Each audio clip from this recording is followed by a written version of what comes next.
Good morning, dolls, and welcome to Little Gretchen's workshop. Today is part 2 of bags, boxes, and luggage. So let's get right to it. And we're making a bag without a structure. Now, the first one you see sitting there is a bag in the part 1 video, so I will leave a link in the description so you can follow along. Now, although this bag is not being built with structure, I am leaving this little scrap piece of wood on the inside or at the bottom to give the bag a little bit of weight so it'll be easy for it to sit down. Sometimes when miniatures, if things are too lightweight, they have a tendency to fall over. So this piece of wood is giving it a little bit of weight. And since it's on the inside of the bag, I'm going to just put a little glue on it so that the sides of my fabric have something to stick on.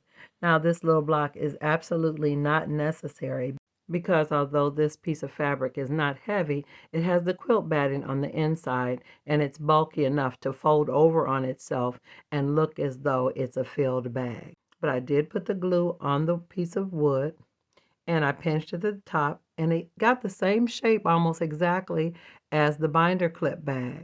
The body of the fabric, because of the bulk, I will need to pinch it at the top to allow it to dry snugly. Now I did decide to add a little additional glue to it to help combat some of the quilt batting and the bulkiness. And here I am clamping it so that I'll give it an opportunity to dry. Now while the actual bag was drying, I started to work on a little piece that I want to be a flap. And I just used a small scrap piece of the fabric and removed the quilt batting. Now it's time to fold it down. So when I went to fold it down, I clamped it again so that the folded part would stay down as well. So I need to allow that to dry. You can see it's nice and flat at the bottom with the weight of the little block on the inside. And see how nice it is now that it's dry. Again, same shape as with the binder clip. I did decide I wanted to fold it down again, and I really didn't want too much resistance. So I pulled out my hot glue gun. I generally don't use my hot glue gun with my miniatures, especially with small things, but this fabric was really resisting me and I had had enough. And after using a little hot glue, the little bag took on the shape that I was trying to achieve in the first place. And I thought it was really cute.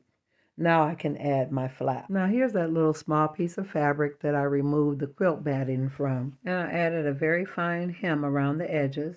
And I took a moment to play around with the placement to see how I wanted to lay it so that it would look the most attractive. I wanted the floral motif to be kind of in the front and center so it would look like it was intentional. And after placing it where I wanted it and adding the glue, I clamped it again so that it would give it a really nice, neat closure at the top. And after my flap was positioned, it was time to decorate. And dolls, when I say decorate, I mean to detail the bag. And as you know, dolls, I believe the details are everything.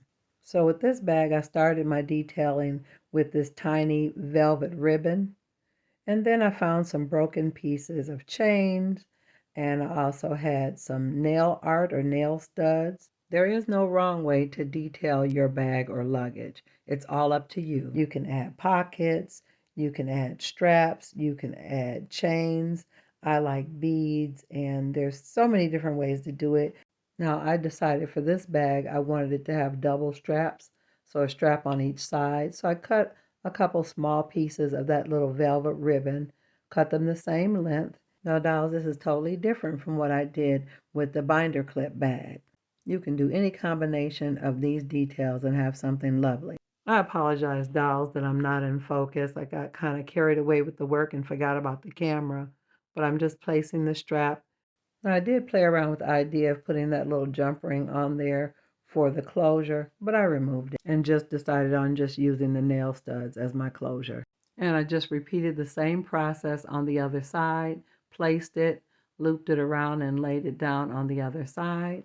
And here we are, dolls, another lovely piece of luggage. I did make sure I arranged it so everything looks symmetrical on the front of the bag with my little needle tool. Make sure you allow yourself some grace when working on little projects like this. And just like that, dolls, you have a lovely little piece of luggage to sit inside your dollhouse. Now, although the bag was done, I just couldn't stop with the little brass studs. But dolls, you can put as much or as little embellishment on your bags as you like.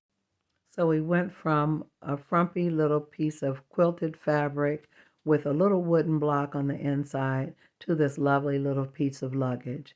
Like I tell you, dolls, with a little time and imagination, you can make wonderful pieces for your dollhouse or miniature collection. Now, if you've enjoyed this video today, definitely let me know in the comments. Also, like, share, and subscribe, and watch out for part 3 of bags, boxes, and luggage. And I'm looking forward to seeing you on the next episode of Little Gretchen's Workshop. Bye-bye now, dolls.